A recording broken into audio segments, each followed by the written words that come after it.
Os anciãos. Vamos para a Bíblia? Vamos juntos? O tema de hoje é depois da vitória. Acho que todos nós aqui queremos ser vencedores, sim ou não? Você não quer ser um perdedor, você quer vencer. E Deus quer que você seja um vencedor. Mas o que acontece depois que você vence? O que acontece depois da vitória? Porque às vezes a gente termina na vitória, né? E a Bíblia conta muitas histórias sobre vitória. Mas e depois que você venceu, o que acontece? O que faz alguém ser um vencedor? E o que acontece com alguém que se tornou um vencedor? A vitória é só um momento específico na sua caminhada? É sobre isso que a gente vai tentar conversar um pouquinho hoje, tá? A gente vai usar bastante a Bíblia. Você trouxe Bíblia, não? Então pega a sua Bíblia agora. Nós vamos usar bastante a Bíblia. E antes de eu entrar no tema, na história principal da mensagem de hoje, eu preciso que você compreenda essa história utilizando dois capítulos do Novo Testamento. A história de hoje é lá no Velho Testamento. Mas antes da gente ir para a história do Velho Testamento, eu quero ler com você dois versículos muito importantes do Novo, que faz muito sentido para você entender a mensagem de hoje, tá? Então vamos juntos aqui para a gente construir a história e o sermão dessa manhã juntos. Vou começar com Romanos capítulo 8. Abra aí a sua Bíblia, por favor. Romanos capítulo 8. Romanos 8. Eu gosto muito desse texto. Eu acho que todos nós conhecemos de cor. Talvez é o capítulo de Romanos mais conhecido. Romanos 8, 31 diz assim. Romanos 8, 31. Que diremos, pois... Conhece esse texto, né? Que diremos, pois, à vista dessas coisas? Se Deus é por nós... Está claro. Vamos ler o verso 37. Em todas essas coisas, porém, somos mais que vencedores por meio daquele que nos... Aqui temos duas frases que eu quero que você coloque no teu coração. Primeiro, se Deus é por nós, guarde isso. Segunda frase é que em Jesus nós não somos vencedores. Nós somos o quê? Mais que vencedores. A vitória de Cristo Ele oferece a mim e a você. Então você não está batalhando na sua vida para ser um vencedor. Você já é um vencedor em Jesus. E você precisa agora viver como um vencedor em Jesus. Está claro isso? Segundo texto, Hebreus, finalzinho da Bíblia. Só texto conhecido. Hebreus capítulo 11. Vou ler dois versículos. Primeiro versículo de número 6. Hebreus capítulo 11, versículo 6. Aqui eu tenho a conhecida galeria dos heróis da fé. São homens e mulheres da Bíblia que são referência e são orientação, são ilustração para nós de fé. E é uma dessas referências que nós vamos apresentar hoje. Olha o que diz o verso 6. De fato, sem fé é o quê? Impossível agradar a Deus. Porque é necessário que aquele que se aproxima de Deus creia que Ele existe, que recompensa os que o buscam. Ok. Sem fé é impossível agradar a Deus. Ok. Sempre que eu leio falar sobre fé, eu lembro daquela historinha antiga que eu ouvi quando era criança. Você já deve ter ouvido muitas vezes. De um rapaz que era equilibrista. Lembra dessa historinha, não? Um rapaz que era equilibrista. E ele fez um desafio global, chamou uma multidão de pessoas para assistir ele atravessando de um penhasco para o outro. Já viram essa história? E aí antes dele atravessar de um penhasco para o outro, numa corda bamba, ele pergunta para todas aquelas pessoas. Ele era o maior do mundo nessa área. Só uma ilustração. E ele perguntou para toda aquela multidão: vocês acreditam? Vocês acreditam que eu consigo atravessar esta corda bamba? Vocês têm fé? E todos disseram sim, nós acreditamos. E ele atravessou de um lado para o outro e todos ficaram impressionados. Depois ele perguntou: agora que eu já atravessei de um lado para o outro, vocês têm fé de que eu consigo atravessar de um lado para o outro carregando um carrinho de mão? Sim, você consegue. Vocês acreditam que eu consigo atravessar de um lado para o outro com um carrinho de mão e com alguém sentado aqui dentro? Sim, você consegue. Quem é a primeira pessoa a entrar no carrinho de mão? Obviamente, uma coisa é falar que tem fé, né? Dos outros. Mas é a sua vida, tá? Vamos ler o verso 30 de Hebreus 11. Pela fé, ruíram as muralhas de quê? Pela fé, ruíram as muralhas de Jericó, depois de rodeadas por 7 dias. Todo mundo aqui, em algum momento da vida, já deve ter escutado a história das muralhas de Jericó. Sim? Eu quero olhar a história das muralhas de Jericó hoje. Com tudo isso que você acabou de ler na sua mente, eu quero que você entenda a história da muralha de Jericó por outra perspectiva. A perspectiva de antes da vitória e de depois da vitória. O que aconteceu para que essa vitória acontecesse e o que precisa acontecer depois. E é isso que a gente vai tentar entender. Então vamos comigo agora lá para o Velho Testamento, livro de Josué. Abra aí, por favor, capítulo 6. Josué, capítulo 6. E você vai entender lá no final por que nós lemos esses versículos aqui no começo. Josué, nós temos os 5 primeiros livros da Bíblia, chamado de Pentateuco. E depois nós encontramos a história do livro de Josué. Quem escreveu o livro de Josué? Quem? Qual que é o nome? Qual que é a cor do cavalo branco de Napoleão? Josué, claro. Josué capítulo 6 apresenta para nós a história da destruição de Jericó. O livro de Josué é um livro muito importante. Na verdade, quando nós lemos o livro de Josué, ela faz muita referência à nossa vida, porque o livro de Josué conta o final da caminhada do povo de Deus, depois de andar 40 anos no deserto. Eles estavam prestes a chegar na terra prometida, e prestes a chegar na terra prometida, eles enfrentaram alguns desafios, os mesmos desafios que nós enfrentamos, de maneira, claro, simbólica. E nós temos muito que entender sobre este livro. Deus tem me tocado em meu coração para ler mais o livro de Josué, e eu oriento você a ler o livro de Josué. Eu vou fazer mais sermões baseados neste livro. Então, meu desejo aqui no meu coração é que você consiga compreender essa história. O capítulo 6 de Josué apresenta a famosa história da vitória sobre Jericó. É conhecida a história. Eu, quando era criança, cantava na igreja: "Vem com Josué lutar em Jericó". Musiquinhas infantis, a gente conhece disso. A história de Jericó apresenta para nós, entenda isso, uma vitória que foi vencida não pelo povo de Deus. Quem venceu? Quem venceu? Qual foram as ferramentas que eles usaram para poder derrubar as muralhas de Jericó? Bomba, foi isso não? Não. Como é que eles derrubaram? Voltinha? Quantas voltas? Não. Na verdade foram 13 voltas, porque eles deram todos os dias, durante uma semana eles deram uma volta.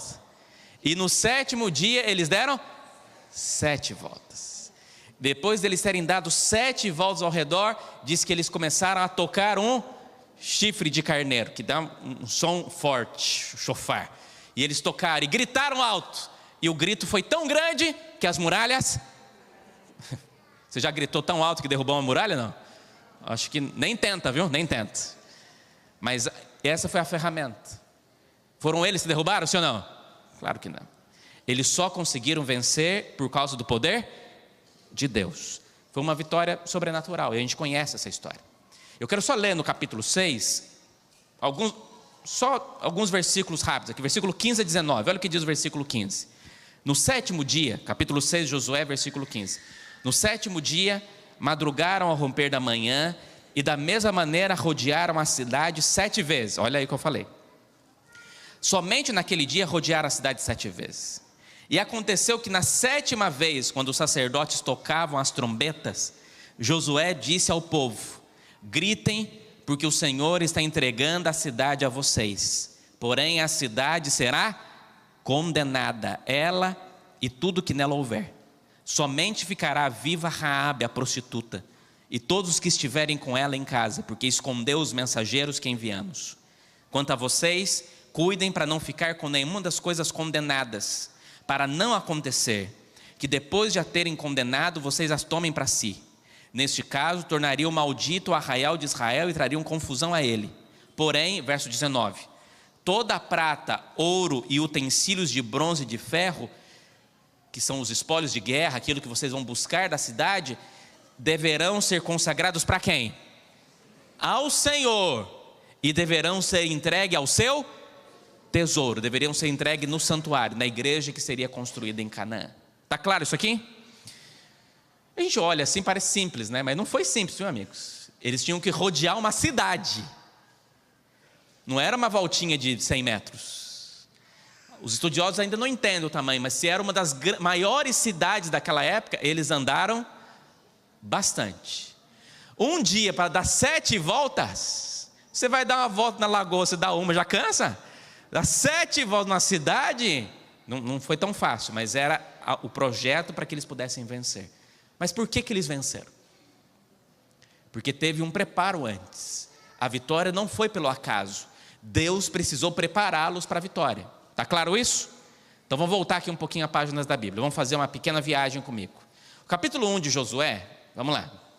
Não só passando assim, não vou nem ler o texto. Só para você relembrar algumas coisas. A gente está aqui numa viagem de acordo com a história bíblica. Eu adoro fazer isso com vocês. Josué capítulo 1, começa o momento que Josué assume o trono. Moisés tinha morrido, assume a liderança, né? Desculpa.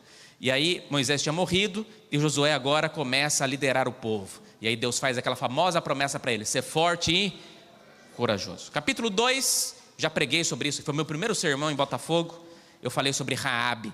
Deus enviou espias para poder conhecer a cidade de Jericó. Deus precisava de espias para vencer a cidade? Claro que não. Mas existia um propósito desses espias serem enviados para aquela cidade, para ver se alguém tinha condição de ser salvo ali. E tinha uma prostituta chamada Raabe. E a casa de prostituição dela se tornou uma casa de salvação, porque todo mundo que esteve dentro da casa depois que as muralhas foram destruídas, foram salvas. E ela foi chamar a sua família para ser salva. Conhecemos a história. Capítulo 3, acontece a passagem do Jordão. Quando Moisés começou a jornada do povo de Israel, do Egito até a terra de Canaã, foram 40 anos, mas no começo da jornada eles tiveram que atravessar o Mar Vermelho. Agora, no final da jornada, eles também tiveram que atravessar. Não era um mar, era um rio, mas da mesma forma, um desafio. E acontece a travessia do rio Jordão. Olha o que diz o verso 5 do capítulo 3. Josué disse ao povo: santifiquem-se, porque amanhã o Senhor fará o quê? Maravilhas no meio de vocês. E Deus fez mesmo. O milagre aconteceu. Capítulo 4, nós encontramos agora Deus pedindo para que o povo tirasse do rio Jordão 12 pedras do meio do rio, porque Deus iria fazer um altar, para eles entenderem que não foi Josué que abriu o rio, para eles entenderem que toda aquela vitória que estava acontecendo era uma vitória de Deus. Então eles fizeram essa vitória ali. Josué capítulo 4, olha o que diz o verso 20 do capítulo 4. E foi em Gilgal que Josué levantou as 12 pedras que haviam tirado do Jordão. E Josué disse aos filhos de Israel: quando no futuro os filhos perguntarem a seus pais o que significam essas pedras, expliquem aos filhos de vocês dizendo: Israel passou em seco este Jordão, porque o Senhor seu Deus fez secar as águas do Jordão diante de vocês, até que vocês tivessem passado, como o Senhor o seu Deus fez com o Mar Vermelho, que ele secou diante de nós, até que tivéssemos passado, para que todos os povos da terra saibam que a mão do Senhor é forte, a fim de que vocês temam o Senhor seu Deus todos os... Aquelas pedras, aquele altar que foi construído era um memorial para os filhos. Eu acho que você também tem memoriais aos seus filhos em casa, né? Eu tenho ali em casa fotos, lembranças de coisas que Deus fez por mim, e que eu quero contar para o Daniel e para os filhos que Deus me der, sobre aquilo que o Senhor tem feito. É importante as novas gerações lembrarem de que antes deles chegarem aqui, alguém passou, e essa estrada foi construída por alguém, e que o mesmo Deus que guiou a nossa família vai continuar guiando a cada um de nós. Capítulo 5 agora. Nós estamos numa jornada, você está entendendo, né? O capítulo 6 é o centro da história, mas o que aconteceu antes e depois da vitória? Então vamos para o capítulo 5 agora. Esse capítulo eu quero chamar a sua atenção, porque no capítulo 5 acontece 3 cenas. 3 cenas no capítulo 5. Essas 3 cenas eram preparativos crescentes para o povo ter a vitória do capítulo 6. Está claro? O que aconteceu no capítulo 5? No capítulo 5, os primeiros versículos, acontece que o povo de Israel precisava voltar a ser circuncidado. Durante 40 anos que eles andaram no deserto, ninguém tinha sido circuncidado dos que nasceram no deserto. Todos, antes de saírem do Egito, todos os homens precisaram ser circuncidados, todos. Mas agora eles estavam prestes a entrar em Canaã e Deus precisou fazer um processo para a circuncisão deles. Como que estabeleceu a circuncisão? A circuncisão aconteceu lá com Abraão, lembra disso, né? Qual que era o significado da circuncisão? 3 objetivos. Primeiro, para ser um sinal físico da aliança, do compromisso que eles tinham. Segundo, para representar o compromisso deles no coração. Hoje a circuncisão foi substituída pelo batismo, porque é a maneira que você entra na causa de Deus. E tinha principalmente uma questão sanitária, de saúde. Eles precisavam fazer esse processo, eles só entendiam essa como regra, senão eles não fariam, para que até os homens e tal pudessem, imagina, no deserto e tudo mais. Então não tinha banho, então precisava ter esse cuidado. Então a circuncisão era necessária por causa disso. Aqui Deus queria fazer os ser circuncidados de novo. Olha o que diz o verso 6, diz assim, capítulo 5. Porque os filhos de Israel andaram 40 anos pelo deserto, até desaparecer toda a nação, a saber, os homens de guerra que saíram do Egito, que não obedeceram à voz do Senhor, as quais o Senhor tinha jurado que não lhes deixaria ver, até que a terra que o Senhor, sob juramento, prometeu dar a seus pais, terra que mana leite, porém em seu lugar, pois os filhos deles, e a este Josué circuncidou. Estavam incircuncisos, porque não circuncidaram no caminho. Depois que toda a nação foi circuncidada, ficaram no seu lugar no arraial, até que sararam. Então o Senhor disse a Josué: hoje removi de vocês a vergonha do Egito. Por isso aquele lugar foi chamado de Gilgal até o dia de hoje. No mesmo lugar em que as pedras foram colocadas para montar um altar, Deus usou para fazer a circuncisão de todos os homens. Não foi uma cena fácil, foi demorada. Diz que Deus pediu para Josué afiar uma pedra, para você ter uma ideia. Graças a Deus que eu não sou daquela época. Mas foi necessário para ser um símbolo importante para o povo daquela região. Interessante que eles já tinham atravessado o Rio Jordão e estavam a poucos metros de Jericó. E diz o texto que Deus permitiu para que eles ficassem ali até que todos sarassem, até que todos ficassem bons. Hoje uma cirurgia nesse sentido demora 10 dias para poder ficar bom. Imagina naquela época. Eram dias importantes, mas que Deus, para Deus era prioridade, eles tinham que ficar ali se preparando. O que mais eles fizeram? Então primeiro eles foram circuncidados, todos os homens foram circuncidados. Segunda cena, agora todo mundo participava. Segunda cena, verso 10. Enquanto os filhos de Israel estavam acampados em Gilgal, Deus pediu para que eles celebrassem a Páscoa. No dia 14 do mês à tarde, nas campinas de Jericó. No dia seguinte à Páscoa, comeram do fruto da terra. Nesse mesmo dia comeram pães sem fermento e cereais tostados. E um dia depois de terem comido do produto da terra, o maná cessou. E os filhos de Israel não mais tiveram, mas naquele ano comeram do que foi colhido na terra de... Olha para mim. Antes da vitória das muralhas de Jericó, para poder eles entrarem na terra, eles já estavam em terra de Deus, já estavam na terra que Deus tinha prometido. Só que tinha agora os inimigos que montaram uma cidade fortificada, de muralhas. Antes deles entrarem, eles foram circuncidados para poder entrar na terra. E agora eles precisaram celebrar a Páscoa. Quando que eles celebraram a Páscoa pela última vez? Quando? Antes de sair do Egito, lá no Egito. O que a Páscoa simbolizava para eles? O quê? Duas coisas. Primeiro, eles estavam sendo libertos da escravidão. Essa é a primeira coisa. Ali era um símbolo da escravidão do Egito, que eles estavam sendo libertos, e um símbolo da escravidão espiritual, que Cristo, que é o Cordeiro de Deus, iria fazer. Segundo, era um símbolo da libertação dos primogênitos. Lembra dessa cena? Porque os primogênitos que estavam dentro de casa, que tinha celebrado a Páscoa e colocado o sangue nos umbrais, os primogênitos não iriam morrer. Então ali também era um símbolo, a Páscoa é um símbolo. Hoje nós celebramos a Páscoa quando? Comendo ovo de Páscoa, é isso não? Não. Quando que nós celebramos a Páscoa hoje? Na Santa Ceia. Então sábado, sem ser sábado agora, o outro, nós celebraremos a Páscoa aqui, na ceia do Senhor. Está claro? Por que eles precisaram celebrar a Páscoa? Para eles lembrarem por que eles chegaram até ali. Eles foram circuncidados para fazer um compromisso de coração. E agora eles celebraram a Páscoa para lembrar o que aconteceu. Só que aqui tem um detalhe, parêntese. Aqui na história, o maná deixou de cair. No deserto, Deus mandava todos os dias, sim ou não? Só tinha um dia que Deus não mandava maná, que dia? Por quê? Porque na sexta-feira caía dobrado. Por que Deus mandou maná no deserto? Porque o deserto não produz nada, sim ou não? Agora eles chegaram em Canaã, quando eles celebraram a Páscoa, no dia seguinte eles foram buscar maná. Cadê o maná? Porque agora eles já estavam numa terra fértil. A Bíblia diz que a terra manava o quê? Se mana leite é porque tem gado. Se tem gado é porque tem pasto. Se tem mel é porque tem abelha. Se tem abelha é porque tem flores. Então era uma terra boa. Então agora chegou na terra, Deus falou assim: agora, amigos, eu sustentei até aqui. Agora vocês pegam a enxada e vão colher. Porque Deus é assim também. A gente clama por milagre. O maná era um milagre, sim ou não?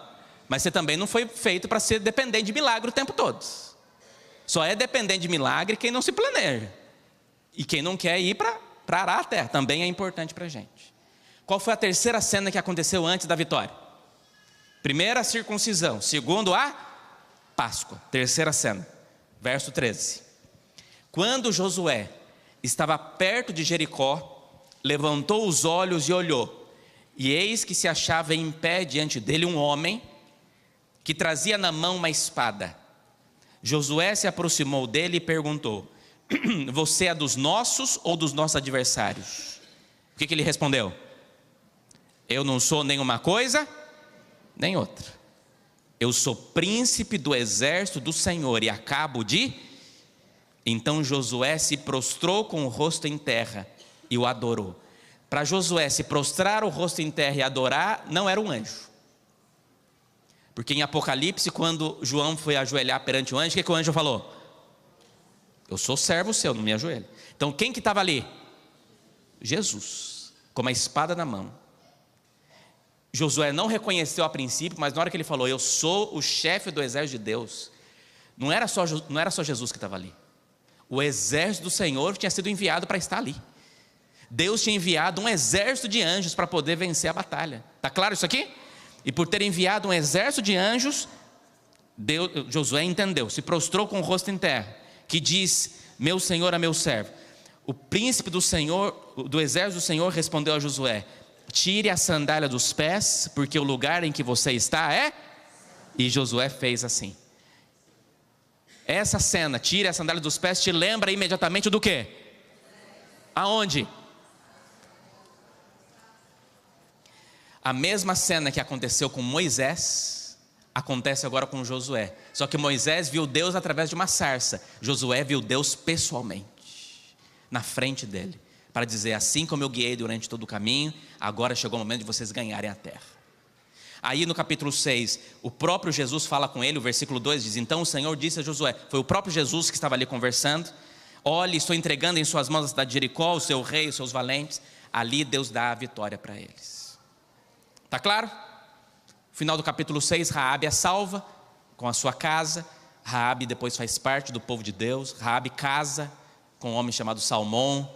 Raabe tem um filho chamado Obed. Aliás, tem um filho chamado Boaz. Boaz com Ruth tem um filho chamado Obed. Obed tem Jessé. Jessé tem Davi. E de Davi veio Jesus. A história de Raabe é muito interessante. Mas aí chegamos depois da vitória. Por que eles venceram? Porque Deus preparou eles para que a vitória acontecesse. Jesus veio pessoalmente, eles tiveram que se consagrar e eles celebraram a Páscoa. Mas agora, depois que eles venceram, aconteceu uma cena, capítulo 7. Eu quero terminar com o capítulo 7. Olha o capítulo 7. O que aconteceu depois da vitória? Verso 1. Vamos ler juntos. Estão comigo, amigo? Sim ou não? Então vamos lá. Os filhos de Israel foram infiéis em relação às coisas condenadas, porque Acã filho de Carmi, filho de Zabde, de Zera, da tribo de Judá, pegou para si uma parte das coisas condenadas, e a ira do Senhor se acendeu contra os filhos de Israel. Então aqui foi só uma introdução, a história começa no verso 2. Josué enviou alguns homens de Jericó até a cidade de Ai, que está junto a Bet-Avém, a leste do Betel, e lhes falou, dizendo: vão e espiem a terra. Veja bem a história. Eles atravessaram o Rio Jordão. Depois que eles atravessaram o Rio Jordão, eles tinham que vencer a cidade de Jericó. Venceram, a cidade inteira foi destruída. Pastor, por que teve que destruir todo mundo? Porque eles se tornaram inimigos do povo de Deus, e ali eles estavam em guerra. Então a cidade toda foi destruída. Só que agora, antes de entrar em Canaã, tinha outra cidade chamada Ai, que era um vilarejo, uma cidade pequena. E aí Josué mandou espias para Ai, para conhecer a cidade. Olha o texto. Os homens foram e espiaram a cidade. Voltaram a Josué e eles disseram: não é necessário, olha isso, não é necessário que vá todo o povo. Bastam uns 2 ou 3 mil homens para atacar a cidade de Ai. Não fadiga ali todo o povo, porque são poucos os... Eles tinham acabado de vencer a maior cidade daquela região, que era Jericó, uma cidade fortificada. Aí eles olham agora e tem que vencer um vilarejo. O que eles pensaram? Fácil para nós. Na linguagem futebolística, entraram de salto alto. Entraram achando que já estava vencido, a vitória já estava ganha. Porque eles já tinham vencido uma grande batalha. Agora eles tinham uma batalha muito menor. E eles falaram assim: essa batalha menor vai ser fácil para a gente ganhar. E eles foram para Ai, já imaginando que já estava vencido. Mandou para Josué, falou: nem precisa mandar todo o exército, manda 3 mil homens que está suficiente. Verso 4. Assim, apenas uns 3 mil homens do povo foram até lá, os quais fugiram diante dos homens da cidade de Ai. Os homens dali mataram uns 36 deles, e perseguiram os outros desde o portão da cidade até as pedreiras, e os derrotaram na descida. E o coração do povo se derreteu e se tornou como? Eles foram humilhados em Ai. Foi 7-1 com força. 36 homens morreram e eles saíram de lá, como diz na linguagem, vazados. Porque não tinha o que fazer. A cidade inteira conseguiu se unir para derrotar o exército do povo de Deus. Espera aí, gente, eles tinham acabado de vencer uma batalha muito maior, sim ou não? E agora, o que estava acontecendo? Por que eles perderam? Josué, versículo 6, ficou desesperado, se prostrou com o rosto em terra diante da arca do Senhor até a tarde, ele e os anciãos de Israel, e puseram pó sobre a cabeça. E Josué disse: ah, Senhor Deus, por que fizeste esse povo passar o Jordão para nos entregarem nas mãos dos amorreus, para sermos destruídos? Antes tivesse nós contentado em ficar do outro lado do Jordão. Ah, Senhor, que direi? Pois Israel virou as costas diante dos seus inimigos. Então, verso 10. Então o Senhor disse a Josué: levanta-se, porque você está assim prostrado sobre o seu rosto. Israel pecou, quebraram a minha aliança, aquilo que eu lhes havia ordenado, pois tomaram das coisas condenadas, furtaram, mentiram, e até debaixo da sua bagagem o puseram. Por isso os filhos de Israel não puderam resistir aos seus inimigos, viraram as costas diante deles, porque Israel está condenado à destruição. Olha isso. Por que eles perderam a batalha contra Ai? Não continuarei com vocês, se não eliminarem do meio de vocês a coisa roubada. Nossa. Eles tinham vencido em Jericó uma batalha gigante, sim ou não? Foram para Ai pensando: tá vencidos. Chegaram lá, foram humilhados. Josué ora: Senhor, por que aconteceu isso? Pela primeira vez na Bíblia, Deus manda alguém não orar. E só aconteceu mais uma vez com Jeremias. Deus fala assim: Josué, não precisa orar não, levanta daí.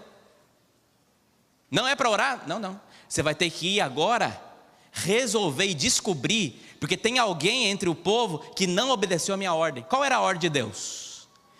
Eles tinham que entrar em Jericó e não podiam buscar nada. Tudo que tinha de ouro, de prata, deveria ser entregue para quem? Para Deus. Por quê? Porque seria usado para construir o santuário depois. Ninguém podia buscar nada, mas alguém do meio do povo tinha feito isso. E eu não continuarei com vocês enquanto tiver alguém com isso entre vocês. Romanos diz assim: se Deus é por nós, e se Deus for contra nós? Porque foi isso que estava acontecendo aqui. O povo tinha perdido a presença de Deus. Aí dá errado. E aqui tem um grande detalhe. Aqui eles precisavam consertar. Deixa eu fazer uma pergunta para vocês. Deus já sabia quem era? Sim ou não? Deus podia ter falado: ô Josué, vai lá em tal lugar, porque tem um homem lá que fez isso. Seria muito mais fácil, sim ou não? Mas Deus não fez isso. Deus falou: você vai fazer sorte, vai juntar o povo e vai tirar sorte. E na sorte vocês vão descobrir quem é. Aí Josué pegou 12 pedrinhas, cada uma representava uma tribo. Chamou o povo, contou a história. Perdemos porque alguém fez isso. Contou. Ali era a chance para o pecador levantar a mão. Só que a situação foi espreitando para ele. Fez a sorte, caiu na tribo. Puf. Olha, é alguém da tribo. As outras tribos falaram: ufa, graças a Deus. Aí caiu numa tribo. Fizeram sorte de novo, caiu numa família. A família de Acã. Caiu. Eita, espreitou. Era a hora de Acã falar: eita. Mas ele ficou quietinho. Fizeram sorte de novo, caiu na casa dele, na tenda dele. E aí fizeram sorte de novo e caiu em Acã. Precisava ter chegado até nesse ponto, não? Resultado, olha o que diz o texto. Vamos lá.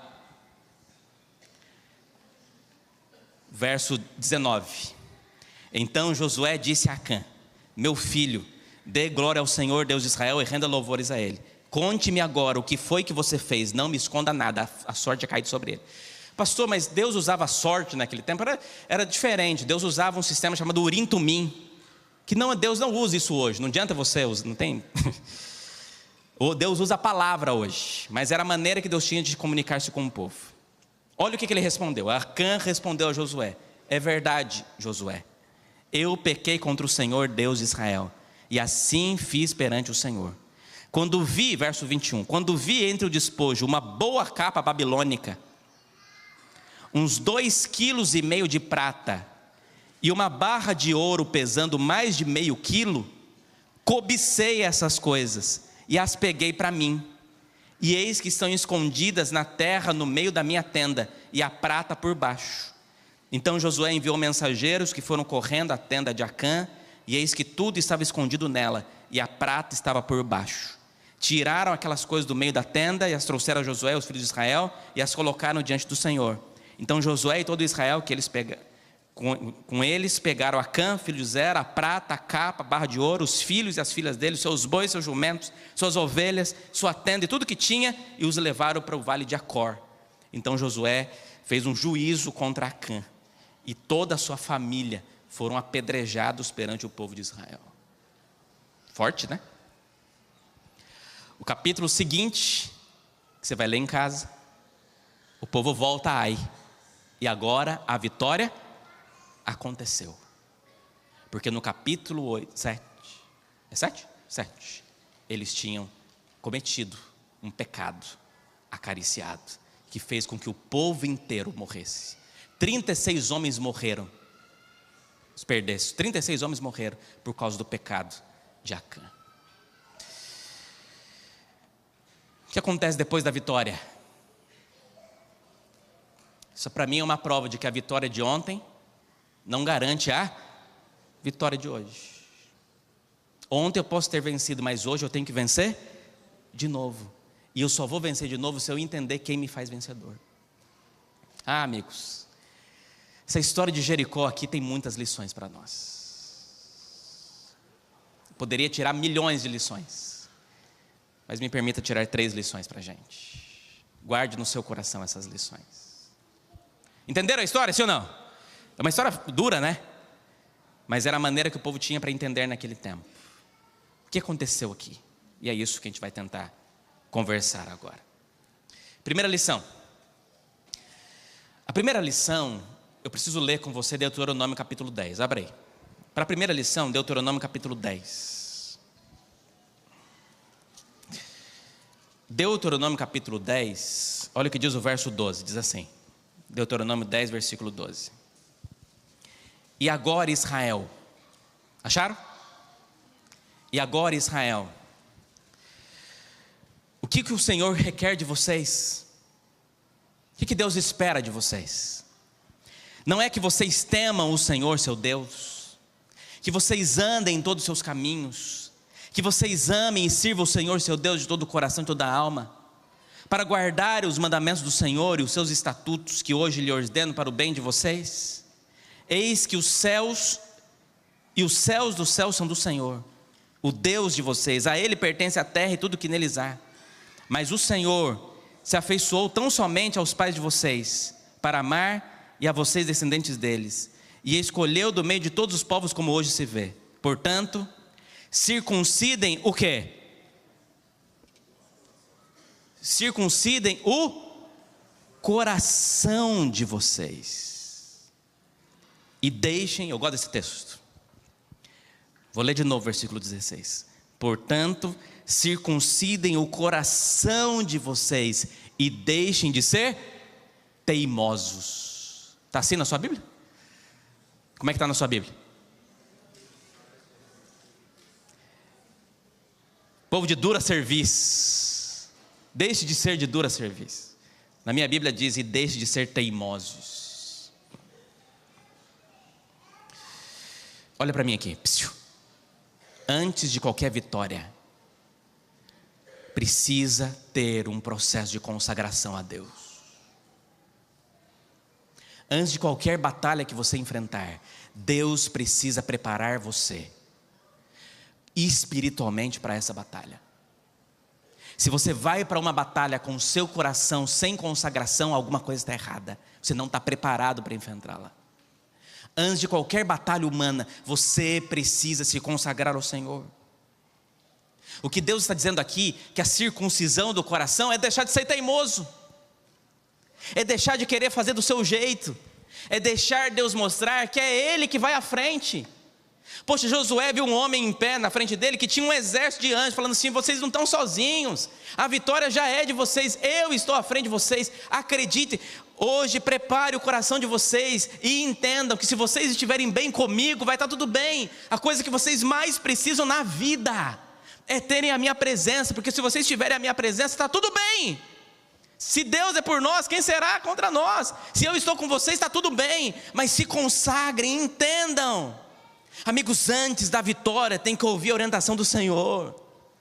Deus envia um exército de anjos para a batalha, mas você tem que dar passos em direção a Deus, para autorizar Deus a dar 1 milhão de passos na sua direção. Você tem que abrir o caminho para que esses passos aconteçam. Acredite, a vitória de ontem não garante a vitória de hoje. Por isso, se você venceu ontem, louvado seja Deus. Mas hoje esteja perto dele de novo, para que Deus te faça vencer de novo. Consagre ao Senhor, diz a Bíblia, consagre ao Senhor tudo que você tem, e os seus caminhos serão bem-sucedidos. Mas você precisa consagrar. Então consagre a tua casa, sua batalha é da sua casa, consagre a tua casa. Entenda o que fez você chegar até aqui. Celebre a sua Páscoa espiritual, relembrando que foi Deus que te libertou da escravidão do pecado. Olha quem você era, olha quem Deus fez você chegar. E se Deus fez você chegar até aqui, é porque Ele tem muito mais para construir na tua caminhada, acredite. Mas se consagre hoje. Coloque a tua vida em ordem com Deus hoje. Porque qualquer vitória precisa primeiro de reavamento espiritual. Está claro? Segunda lição. A segunda lição, amigos, é muito séria. E eu espero de todo o coração que tenha valido a pena eu ter feito esse sermão inteiro, se você guardar isso que eu vou dizer para você. E se eu não falar, Deus vai cobrar de mim, então eu preciso dizer. Guarda bem. Existe apenas uma coisa que me separa de Deus. O que é? O que faz separação entre o homem e Deus? O quê? Pecado, sim ou não?